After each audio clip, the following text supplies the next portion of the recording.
Sir நீங்கள் நான் சொல்கிறத மறுத்து சொல்லுங்கள். மக்கள் நீதி மையம் கமலஹாசன், தாவேகா ஜோசப் விஜய், இது எப்படிங்க சொல்ல முடியும்? இப்போ இந்த ஜோசப் விஜய் அங்கிள்னு கூப்பிடுறாரு இல்லைங்களா? நான் அண்ணா வைகோலாம் கோவிச்சுக்கிறாங்க, அங்கிள்னு நீங்கள் கூப்பிட்டீங்களேன்னு. இதை விட கோபமாக கமலஹாசன் அவர்கள் டிவி உடைச்சார். ஆனால் அவரே இன்னைக்கு எங்கே இருக்காரு? அதே தான் இன்னைக்கு ஜனநாயகன் படம் யாருக்கு வித்துருக்குறாங்க? சேட்டலைட் உரிமை யாருக்கு? புரியுதுங்களா? தெரிஞ்சுக்குங்க, இவங்க டூல் கிட்டு தான். இவர் மட்டும் டூல் கிட் இல்ல, இப்ப டிவிக்கே இப்ப டிவிக்கே வந்திருக்குது இன்னொரு டூல் கிட். என்னது? திராவிட வெற்றி கழகம். அது தமிழக வெற்றி கழகம், இது திராவிட வெற்றி. இதுவும் ஒரு டூல் கிட் தான்.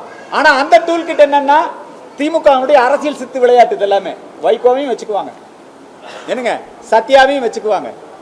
திமுக அரசியல் சித்து விளையாட்டு மக்கள் எல்லாம் பார்த்துட்டு இருக்காங்க. ஏன் இவ்வளவு நாள் தெரியாதா மல்லை சத்யாவுக்கு 250 கோடி ரூபாயில வைகோ வீடு கட்டிட்டு இருந்தாரு, வைகோவுக்கு சாராய உற்பத்தி ஆலை இருக்குது. இதெல்லாம் மல்லை சத்யாவுக்கு இவ்வளவு நாளா தெரியாதா? புலவர் செவந்தியப்பனுக்கு இவ்வளவு நாளா தெரியாதா? அவர் நாஞ்சில் சம்பத்துக்கு இவ்வளவு நாளா தெரியாதா? தெரியாமையா வைகோவை அகவாழ்வில் தூய்மை, பொது வாழ்வில் நேர்மை, லட்சியத்தில் உறுதி, இத்தனைக்கு அப்புறமும் நடைபயணம் போறாரு எங்க அண்ணன் வைகோ. போதைப் பொருள் இருந்து விடுவிக்கிறாராம். திமுக கிட்ட இருந்து நாட்டை விடுவிப்பா. முதல்ல இந்த போதைப் பொருளுக்கெல்லாம் யாரு எஜமான்? யாரு? சாராய கம்பெனி நடத்துறது யாரு? இந்த போதைப் பொருளுக்கு அயலக அணி ஜாபர் சாதிக் யாரு? அயலக அணி தானே அவர். அது வைகோ அவருடைய அரசியல் பிழைப்பு. அதுல சரியான பங்கு கிடைக்கல. இப்ப சமீபத்தில் ஒரு கருத்து தெரிவிச்சாங்க, அதிமுக இருந்தவங்க எல்லாம் திமுக வந்துட்டாங்க, அவங்க எல்லாம் நல்ல வேலை செய்யறதுனாலதான் திறமையானவங்களா பார்த்து முதலமைச்சர் பயன்படுத்துகிறாரு. என்ன திறமை? செந்தில் பாலாஜிக்கு என்ன திறமை? முதல் குடும்பத்துக்கு தேவையான பங்கை கொடுத்துறாரு. அது செந்தில் பாலாஜியுடைய திறமை. புரியுதுங்களா? அதே மாதிரி தான் திமுக இருந்து நீண்ட காலமா இருக்கக்கூடிய ஐயா துரைமுருகன், KN நேரு, இப்ப அவங்க மேலேயும் ஊழல் குற்றச்சாட்டு. அவங்க எல்லாம் தனி ஸ்டாலின் நிகரான தலைவர்கள். ஆனா அதிமுக இருந்து வந்தாங்க பாத்தீங்களா, இவங்க எல்லாம் சம்பாரிச்சு அப்படியே, இது நான் சொல்லலீங்க, உங்க ஊர் மந்திரி சொல்லி இருக்கிறாரு, அமெரிக்கா ரிட்டர்ன் மாப்பிள கணக்குள்ள நிதியமைச்சரா இருந்தவர் என்ன சொன்னாரு? 30,000 கோடி ரூபாய் அவங்க தாத்தா சம்பாரிச்சதை விட 2 வருஷத்துல இவங்க பண்ணிட்டாங்கன்னு இருக்கிறாரு. அதனால அதிமுக இருந்து திமுக மந்திரியா இருக்கிறவங்க எல்லாமே முதல் குடும்பத்துக்கு வேண்டிய அந்த பணத்தை பங்கை கொடுத்துறாங்க. அதனால அவங்க எல்லாம் மந்திரிகளா இருப்பாங்க, காலத்துக்கு மந்திரியா இருப்பாங்க.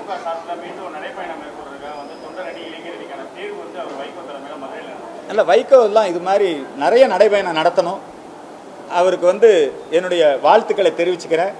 வைகோ யார் யாரையோ எடுத்து அரசியல் பண்ணியிருக்கிறாரு. இப்ப அவருடைய அரசியல் மல்லை சத்யாவுக்கு விளக்கம் கொடுக்கக்கூடிய அளவுக்கு, தம்பி சிச்சனுக்கு விளக்கம் கூடிய அளவுக்கு மாறி இருக்குது.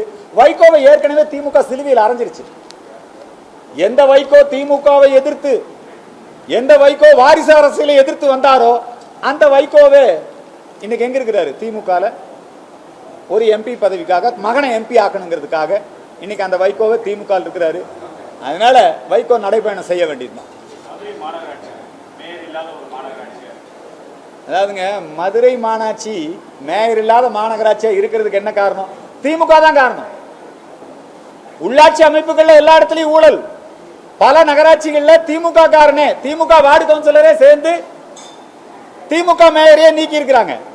இங்க உங்களுக்கு தெரியும், உலக புகழ்பெற்ற ஊழல், மாநகராட்சி ஊழல், மாநகராட்சி பணிகள், மாநகராட்சி சொத்து வரி விதிப்புல அந்த ஊழல், இதெல்லாம் நடைபெற்று இன்றைக்கு அந்த ஊழல் குற்றச்சாட்டு காரணமாக இங்க மேயர் இல்லாம இருக்கிறாங்க. அதனால இதெல்லாம் இன்னொரு 6 மாசத்துல இந்த பிரச்சனைக்கெல்லாம் தீர்வு வந்துடும். நிரந்தரமா அவங்க வீட்டுக்கு போயிடுவாங்க.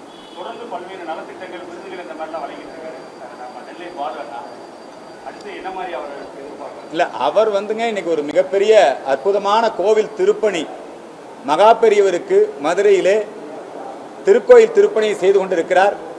மதுரையின் அட்சய பாத்திரம் அன்னதானம் செய்து கொண்டிருக்கிறார். அதே போல அவருடைய பணிகள் தொடர்ந்து நடந்து கொண்டே இருக்கும் என்பதை இந்த நேரத்திலே தெரிவித்துக் கொள்கிறேன். நன்றி. பிளே ஸ்டோர் மற்றும் ஆப் ஸ்டோரில் இருந்து பாலிமர் செயலியை QR கோடு மூலம் பதிவிறக்கம் செய்யுங்கள். செய்திகளை உடனுக்குடன் பெறுங்கள்.